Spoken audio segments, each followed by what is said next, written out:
Halo Bray, kembali lagi di gaptek.id dan di video kali ini gue pengen ngejawab-jawabin keluhan-keluhan dan juga permasalahan-permasalahan dari PC kalian. Siapa tahu gue bisa ngasih solusinya. Mungkin gue nggak bisa ngasih solusi secara langsung, nggak bisa ngebenerin PC kalian secara langsung, tapi pertanyaan-pertanyaan ini yang gue kumpulin di Instagramnya Gaptek itu adalah pertanyaan-pertanyaan seputar permasalahan PC, komputer, atau ya termasuk laptop juga, karena laptop itu bagian dari PC juga ya.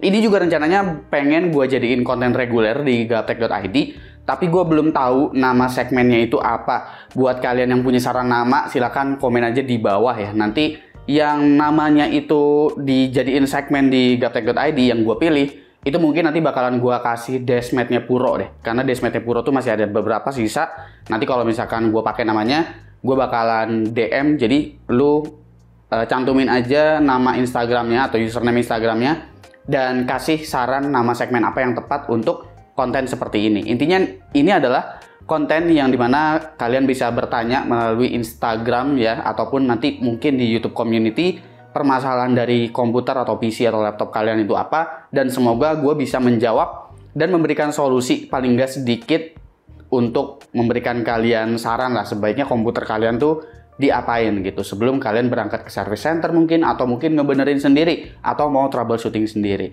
Dan tentu semuanya sesuai dengan kapasitas gue ya, karena gue hanya membaca keluhannya aja di sini, jadi belum pasti benar-benar 100% benar diagnosanya, karena diagnosa yang paling benar itu memang didiagnosa secara langsung, bukan cuma sekedar nerawang-nerawang gitu aja, karena belum tentu semua pertanyaannya itu permasalahannya jelas. Oke, kita akan mulai aja nih langsung ya dari yang pertama. Ini ada Cing Abdel nanya, kalau rekam audionya sering nggak masuk PC atau SDM. Ini udah jelas ya, kalau misalkan PC-nya baru, sound card-nya masih oke, speaker nyala, mikrofon nyala, tapi ketika di record itu audionya nggak ada, berarti memang SDM-nya yang salah, Cing. Jadi ya salahin Bang Dion. Bang Dion selamat umroh ya.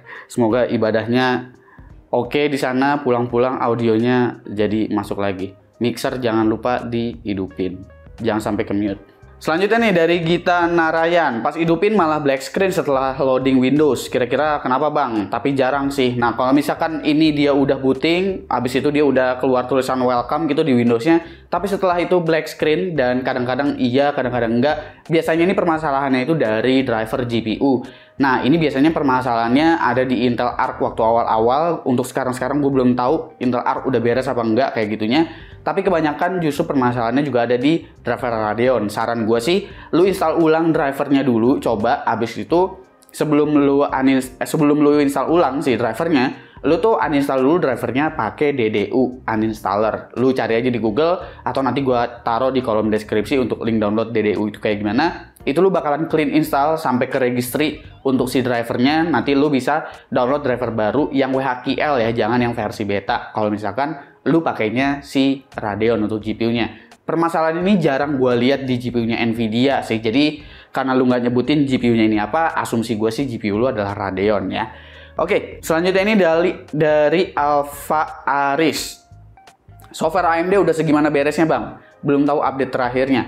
Oke, kalau lu pakai RDNA 3 atau AMD Radeon RX 7000 series, sebenarnya permasalahannya hampir jarang ditemuin ya. Mulai dari RX 7900 XTX sampai RX 7600 itu gua nggak pernah nemuin. Tapi untuk RX 6000 series yang paling banyak muncul permasalahan Radeon bug report tool, crash segala macam di beberapa skenario. Solusinya untuk kalian yang pakai Radeon memang hingga saat ini kalian ya rajin-rajin aja maintenance, terutama kalau misalkan habis ada Windows update, itu kalau bisa kalian install ulang drivernya menggunakan DDU tadi yang seperti sebelumnya gua jelasin. Itu aja untuk menghindari hal-hal yang tidak diinginkan. Kalau kalian pakai GPU-nya Radeon, sering-sering aja dicek dan juga di maintenance untuk driver GPU-nya. Oke, selanjutnya dari Radin Andi, NVMe Gen 3 X4 yang kalau dipakai game panasnya sampai 80-an. Oke, ini untuk NVMe kalau misalkan temperaturnya tinggi, lu cek dulu NVMe SSD lu tuh kalau misalkan di PC ya NVMe yang lu pakai apa. Kalau di laptop NVMe OEM-nya itu NVMe-nya tuh apa. Nanti lu cek itu dia operating temperaturnya sebenarnya ada di berapa sih. Biasanya memang ada yang di 70, ada yang di 72, ada yang di 75, di 80 juga ada. Jadi kalau misalkan dia runningnya masih sesuai dengan operating temperatur, lu cek lagi nih ya untuk kecepatannya bisa pakai Crystal Dismart atau pakai Atto gitu, masih sesuai sama klaim yang seharusnya nggak gitu. Misalkan sekuensialnya masih 3 GB per second atau enggak gitu ya, atau random 4K-nya masih batas wajar enggak. Biasanya NVMe PCIe Gen 3 itu ya di sekitar 100-an lah, 100 sampai dengan 150 MB per second. Kalau misalkan memang speednya masih wajar-wajar aja dan temperatur segitu, ya berarti tandanya operating temperaturnya memang seperti itu. Solusinya ya pakai heatsink, cuman kan kalau misalkan memang itu kondisinya di laptop, lu nggak bisa nambahin heatsink yang tebal-tebal juga ya. Jadi ya biarin aja karena operating temperaturnya memang segitu. Selanjutnya itu dari Arik.x. Setelah pasang SSD di laptop malah speakernya nggak bisa nyala. Ini agak aneh juga ya, pasang SSD tapi speakernya nggak nyala. Oke, ini asumsi ya, asumsi aja. Ketika lu pasang SSD mungkin di slot baru, terus ternyata ada speaker yang justru jadi nggak nyala, mungkin ada masalah di motherboard lu nya. Jadi beberapa sirkuitnya bakalan jadi mati ketika lu nyolokin si NVMe SSD di slot yang berbeda itu. Mungkin kan ada dua tuh biasanya slot NVMe atau M.2 ya. Jadi ketika lu colokin dua-duanya, karena sirkuit motherboardnya ada yang rusak, maka dari itu ke speakernya juga jadi ngaruh. Karena kalau di motherboard, ya tentu sound cardnya juga pastinya bakalan onboard kan. Lu cek aja ke service center, kalau masih garansi ya lu klaim garansinya, lu bilang keluhan lu seperti itu. Kalau misalkan udah nggak garansi, ya cari tukang servis gitu. Karena biasanya kalau laptop ganti motherboard itu agak mahal. Jadi kalau misalkan masih bisa dibenerin beberapa chip atau kapasitor-kapasitornya di motherboard itu, mudah-mudahan sih masih bisa. Selanjutnya, ini dari Anonymous. Tiap buka folder download, file manager mesti crash, abis itu restart sendiri. Ini yang lu download apa? Pertama ya, lu sering ngedownload apa nih di komputer lu? File managernya itu sering crash, abis itu juga PC-nya jadi suka nge-restart sendiri. Ya tentu ini indikasinya ada virus atau ada malware ya di dalam folder tersebut. Jadi ketika lu buka itu, PC lu kehantam, langsung kehajar langsung sama virus-virus itu.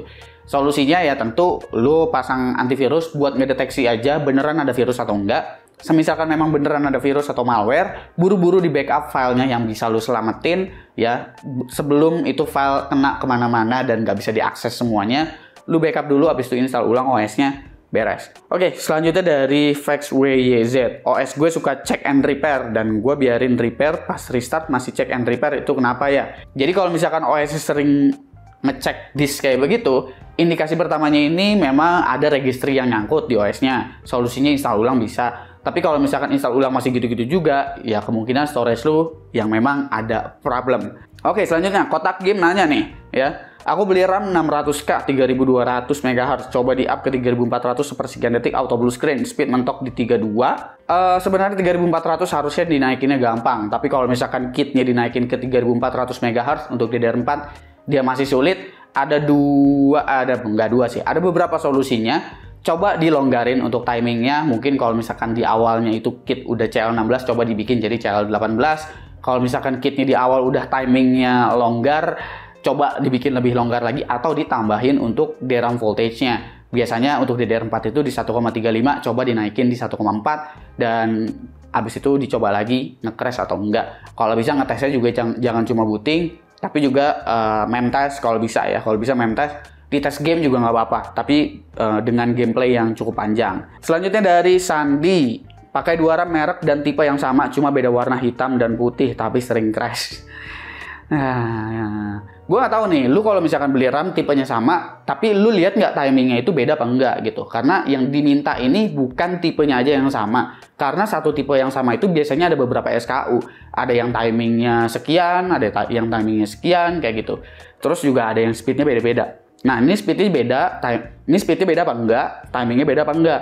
Intinya adalah kalau misalkan kalian mau nambahin memori, kalau bisa sih ya bener-bener sampai seidentik itu. Jadi mulai dari tipenya tadi udah ya.